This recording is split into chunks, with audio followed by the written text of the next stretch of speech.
Praise the Lord. വേഗം വരുന്നവനായ നമ്മുടെ കർത്താവായ യേശുക്രിസ്തുവിൻ്റെ നാമത്തിൽ എൻ്റെ സ്നേഹവന്ദനങ്ങളെ ഞാൻ അറിയിക്കുന്നു. ലൂക്കോസ് സുവിശേഷം 18-ാം അധ്യായം 1-ാം വാക്യം, മടുത്തു പോകാതെ എപ്പോഴും പ്രാർത്ഥിക്കണം. ഹല്ലേലൂയ. നാം മടുത്തു പോകാതെ ജീവിതത്തിൽ സൂക്ഷിക്കണം.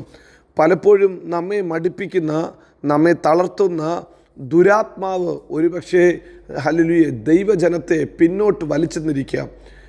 ദാനിയേൽ പുസ്തകം 7-ാം അധ്യായം 25-ാം വാക്യത്തിൽ നാം ഇപ്രകാരം വായിക്കുന്നു: ദൈവത്തിൻ്റെ അഭിഷിക്തന്മാർക്ക്, അത്യുന്നതനായവൻ്റെ ഹല്ലേലൂയ ദാസന്മാർക്ക് വിരോധമായി ശത്രു ഹല്ലേലൂയ വമ്പ് പറയും, അത്യുന്നതനായവൻ്റെ വിശുദ്ധന്മാരെ ഒടുക്കിക്കളയും. ഹല്ലേലൂയ. അങ്ങനെ സമയങ്ങളെയും കാലങ്ങളെയും ഒക്കെ മാറ്റി ജനത്തെ പിന്നോട്ട് വലിക്കുവാൻ ശ്രമിക്കും. ഇത് അന്ധകാര മണ്ഡലത്തിൻ്റെ പ്രത്യേകതയത്രേ, പൈശാചികൻ ചെയ്യുന്ന തന്ത്രമത്രേ. എന്നാൽ ഒരു ദൈവ പൈതൽ ഇതിനെ അതിജീവിക്കണം. നിങ്ങൾക്കറിയാമല്ലോ, യേശയ്യാ പ്രവചനം 40-ാം അധ്യായം പറഞ്ഞു നിർത്തുമ്പോൾ പ്രവാചകൻ ഇങ്ങനെ പറയുന്നു: ബാല്യക്കാർ തളർന്നു പോകും, യൗവനക്കാർ ക്ഷീണിച്ചു പോകും. ഹല്ലേലൂയ. ബാല്യക്കാരും യൗവനക്കാരും പിന്നോട്ട് പോകാനുള്ള സാധ്യതകളുണ്ട്. ഈ അന്ത്യകാലത്ത് പലതും പറഞ്ഞ് പലതും കാണിച്ച് ഹല്ലേലൂയ ഓട്ടത്തിൽ നിന്ന് ഓടുന്ന ഒരു ദൈവ പൈതലിൻ്റെ വേഗത കുറയ്ക്കാൻ, ട്രാക്ക് മാറ്റുവാൻ ശത്രു ശ്രമിക്കും. നാം അതുകൊണ്ട് അതിനെ അതിജീവിക്കണമെന്ന പരിശുദ്ധാത്മാവ് നമ്മെ ഓർമ്മപ്പെടുത്തുന്നത് ലൂക്കോസ് സുവിശേഷം 18-ാം അധ്യായം 1-ാം വാക്യത്തിൽ അതുകൊണ്ട് യേശു കർത്താവ് തൻ്റെ ശിഷ്യന്മാരെ പഠിപ്പിച്ചു: മടുത്തു പോകാതെ ഇരിക്കാൻ നിങ്ങൾ പ്രാർത്ഥിക്കണം. നിങ്ങൾ മടുപ്പില്ലാത്ത പ്രാർത്ഥനക്കാരനായി തീരണം.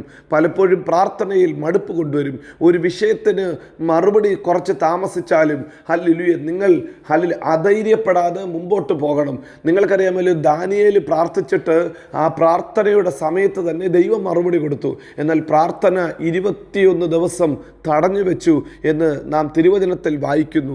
അതുകൊണ്ട് ദൈവ പൈതലെ, ഒരു പ്രാർത്ഥനയുടെ മറുപടി അല്പം താമസിച്ചാലും, അല്പം ഹല്ലേലൂയ അതിന് കാലതാമസം വന്നാലും നിങ്ങൾ പ്രാർത്ഥിക്കുന്നത് നിർത്തരുത്.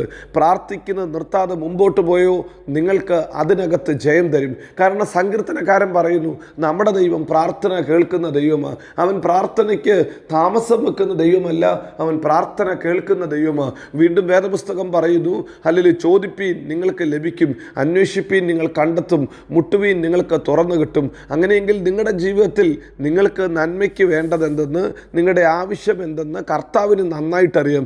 ചിലത് നടന്നില്ലയോ, ഹല്ലേലൂയ, ഡോണ്ട് വറി, കർത്താവിൻ്റെ കരങ്ങളിലേക്ക് ഏൽപ്പിക്കുക. ദൈവത്തിന് അതിനെക്കുറിച്ച് പദ്ധതി കാണത്തില്ല. എന്നാലും മടുത്തു പോകാതെ പ്രാർത്ഥനയിൽ പോരാടുക എന്നത് ഒരു ദൈവ പൈതലിൻ്റെ ആവശ്യം അത്രേ. പ്രാർത്ഥനയിൽ ദൈവത്തോട് നിങ്ങളുടെ ആവശ്യങ്ങൾ സ്തോത്രത്തോടെ അറിയിക്കണം. ഹല്ലേലൂയ. വല്ലാതെ ജാതികളെ പോലെ ഹല്ലേലൂയ നിങ്ങൾ ഹല്ലേലൂയ അതിനെക്കുറിച്ച് വിഷമിക്കേണ്ട, ആകുലപ്പെടേണ്ട ആവശ്യമില്ല. പിന്നെയോ, നിങ്ങളെ ഏൽപ്പിച്ച കാര്യങ്ങൾ വിശ്വസ്തയോടെ നിങ്ങൾ ചെയ്താൽ, നിങ്ങളെ ഏൽപ്പിച്ച ശുശ്രൂഷ ഹല്ലേലൂയ മടുപ്പ് കൂടാതെ നിങ്ങൾ ചെയ്താൽ നിശ്ചയമായി നിങ്ങൾക്ക് പ്രതിഫലമുണ്ട്. ലൂക്കോസ് 18-ാം അധ്യായം ഹല്ലേലൂയ ആ ഒരു സംഭവം പറഞ്ഞു നിർത്തുമ്പോൾ വേദപുസ്തകം ഇങ്ങനെ പറയുന്നു: അനീതിയുള്ള ആ ന്യായാധിപതി ഹല്ലേലൂയ വേഗത്തിൽ ഹല്ലേലൂയ ആ വിധവയുടെ കാര്യം നടത്തി, അവളുടെ വ്യവഹാരം നടത്തി അവളെ മാനിച്ചെങ്കിൽ, ഇന്ന് പകൽക്കാലം വാതുക്കൽ മുട്ടുന്ന ഒരു ദൈവ പൈതലിനെ കർത്താവ് ഒരു നാളും നിരുത്സാഹപ്പെടുത്തത്തില്ല, കർത്താവ് ഒരു നാളും തള്ളിക്കളയത്തില്ല. അതുകൊണ്ട് പ്രിയരെ, ഇന്ന് പകൽക്കാലവും മടുപ്പിനെ അതിജീവിക്കുവാൻ, ശത്രുവിൻ്റെ തന്ത്രത്തെ അതിജീവിക്കാൻ നമുക്ക് മടുത്തു പോകാതെ പ്രാർത്ഥിക്കാം. 2, ജീവിതത്തിൽ മടുപ്പ് വരുവാണെങ്കിൽ യേശുവിനെ ധ്യാനിക്കാൻ എബ്രായ ലേഖന കർത്താവ് നമ്മെ പഠിപ്പിക്കുന്നു.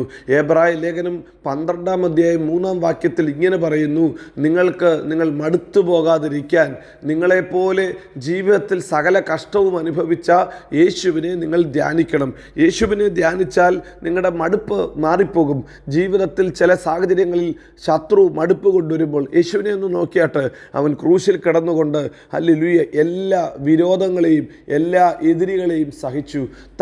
തനിക്ക് മുമ്പാകെ വെച്ചിരുന്ന ഒരു ലക്ഷ്യം ഉള്ളതുകൊണ്ട്, തൻ്റെ മുമ്പാകെ വെച്ചിരിക്കുന്ന ഒരു സമ്മാനം ഉള്ളതുകൊണ്ട്, തൻ്റെ മുമ്പാകെ വെച്ചിരിക്കുന്ന വലിയ സന്തോഷം ഓർത്തതുകൊണ്ട് അവൻ ക്രൂശിനെ സഹിച്ചു, ക്രൂശിനെ സന്തോഷത്തോടെ ഏറ്റെടുത്തു. ഇന്ന് രാവിലെ സമയത്തും ഈ വചനം കേൾക്കുന്ന കർത്താവിൻ്റെ പ്രിയ പൈതലേ, നിങ്ങളുടെ മുമ്പിൽ എത്ര വലിയ പോരാട്ടമുണ്ടെങ്കിലും, എത്ര വലിയ പ്രതികൂലമുണ്ടെങ്കിലും, ഏതൊക്കെ നിരുത്സാഹപ്പെടുത്തുന്ന സാഹചര്യമുണ്ടെങ്കിലും, നിങ്ങൾ ഹല്ലേലൂയ അതിനെ അതിജീവിക്കണമെങ്കിൽ യേശുവിനെ ധ്യാനിച്ചാൽ മതി. എങ്ങനെ യേശുവിനെ ധ്യാനിക്കാൻ പറ്റും? ക്രിസ്തുവിൻ്റെ വചനം വായിക്കുക, മടുത്തു പോകാതെ ദൈവവചനം വായിക്കുക. പലപ്പോഴും ഒരു വാക്യം വായിക്കുമ്പോൾ നിങ്ങൾക്ക് ഉറക്കം വന്നിരിക്കാം, ഒരു വാക്യം വായിക്കുമ്പോൾ മറ്റൊരാൾ നിങ്ങളെ ശല്യപ്പെടുത്തുന്നിരിക്കാം. ജീവിതത്തിൽ ഒരു സമയം വേർതിരിച്ച് വെച്ച് നിങ്ങൾ വചനം വായിച്ചു തുടങ്ങിയാട്ട് ഇന്ന് രാവിലെ ഹല്ലേലൂയ ഈ വചനം കേൾക്കുന്ന, ഇന്ന് രാവിലെ ഈ ഷോർട്ട് മെസ്സേജ് കേൾക്കുവാൻ സമയം വേർതിരിച്ച ദൈവത്തിൻ്റെ പ്രിയ പൈതലേ, നിങ്ങളോട് പരിശുദ്ധാത്മാവ് ഓർമ്മപ്പെടുത്തുന്നു. ജീവിതത്തിൽ ഒരു സമയം നിങ്ങൾ വേർതിരിക്കുമോ? ഒരു സമയം വേർതിരിച്ച് ഹല്ലേലൂയ പ്രാർത്ഥനയ്ക്കും ആരാധനയ്ക്കും ക്രിസ്തുവിനെ ധ്യാനിക്കുന്നതിനും തടസ്സം നിൽക്കുന്ന ആ ദുരാത്മാവിനെ നിങ്ങൾ ജയിക്കണം. നിങ്ങൾ അല്പസമയം കുറേ വചനങ്ങൾ വായിക്കണം. അതിനുവേണ്ടി സമയം വേർതിരിക്കണം. സമയം വേർതിരിച്ച് ആരുമില്ലാതെ നിങ്ങൾ തനിയെ ഇരുന്ന് വചനം വായിക്കുമോ? യേശുവിനെക്കുറിച്ച് കൂടുതൽ അറിവ് നിങ്ങൾക്ക് ലഭിക്കും. യേശുവിനെക്കുറിച്ച് ധ്യാനിക്കാൻ പറ്റും. യേശുവിനെ ഉള്ളിൽ നിങ്ങൾ ധ്യാനിക്കുമ്പോൾ തന്നെ ജീവിതത്തിൻ്റെ എല്ലാ മടുപ്പും മാറിപ്പോകും, എല്ലാ പ്രതിസന്ധിയും മാറിപ്പോകും. നിങ്ങൾക്ക് മുമ്പോട്ട് ഓടുവാനുള്ള ഒരു ബലം ദൈവം തരും. യൗവനക്കാർ തളർന്നു വീണാൽ, അല്ലെങ്കിൽ ബാല്യക്കാർ ക്ഷീണിച്ചു പോയാലും യഹോവയെ കാത്തിരിക്കാനുള്ള ബലം നിങ്ങൾക്ക് തരും. അത് നിങ്ങളുടെ ശക്തിയെ പുതുക്കും. നിങ്ങൾക്ക് മുമ്പോട്ടുള്ള ഓട്ടത്തിൻ്റെ വേഗത കൂട്ടും. നിങ്ങൾ ചിറകടിച്ച് പറന്നുയരുവാൻ ദൈവം ഇടയാക്കും. ഇന്ന് പകൽക്കാലം ഹല്ലേലൂയ നിങ്ങളെ കർത്താവ് അങ്ങനെ അനുഗ്രഹിക്കട്ടെ. നല്ല പിതാവേ, ഈ രാവിലെ വചനം കേട്ട എല്ലാവരെയും അനുഗ്രഹിച്ച് പ്രാർത്ഥിക്കുന്നു. കർത്താവ് മടുത്തു പോകാതെ ഓടുവാൻ, തളർന്നു പോകാതെ ഓടുവാൻ ഇവരെ എല്ലാവരെയും ബലപ്പെടുത്തണം. ഇവരുടെ നന്മയെ തടസ്സപ്പെടുത്തുന്ന, അല്ലെങ്കിൽ നിരുത്സാഹപ്പെടുത്തുന്ന, പിന്നോട്ട് വലിക്കുന്ന എല്ലാ അന്ധകാരത്തിൻ്റെ ശക്തികളെയും ഞങ്ങൾ ശാസിച്ച് ജയമെടുക്കുന്നു. യേശുവിൻ നാമത്തിൽ ബ്ലസ് ചെയ്ത് പ്രാർത്ഥിക്കുന്നു. ഹല്ലേലൂയ. ഇവരെ എല്ലായിടത്തും എല്ലായ്പ്പോഴും ക്രിസ്തയേശുവിൽ ജയോത്സവമാക്കി നടത്തണം. God bless you. Amin, Amin.